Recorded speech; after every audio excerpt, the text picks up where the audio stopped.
Please बन जाओ। कैमरे ऐसे नहीं नजर आएंगे, साफ सफाई करने दो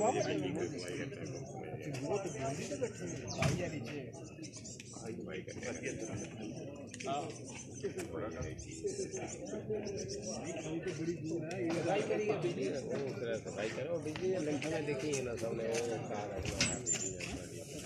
बिजली का करंट ये फ्लैश होता है, नीचे का करंट ही खत्म हो गया। शुक्र अल्हम्दुलिल्लाह करंट खत्म हो गया। खाने पीने में थोड़ा है बिजली है ना, तो लोग पावर काम करते हैं खाने पीने बिजली कितनी होता है वो देखो।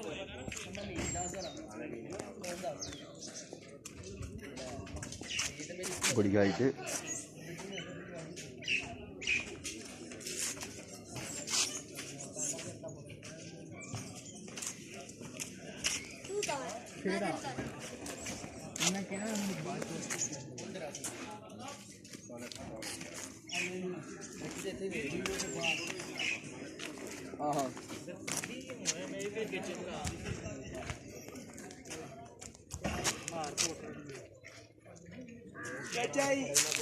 किधर लाका कह रहे लगे फिरते हो है ना लंगर करा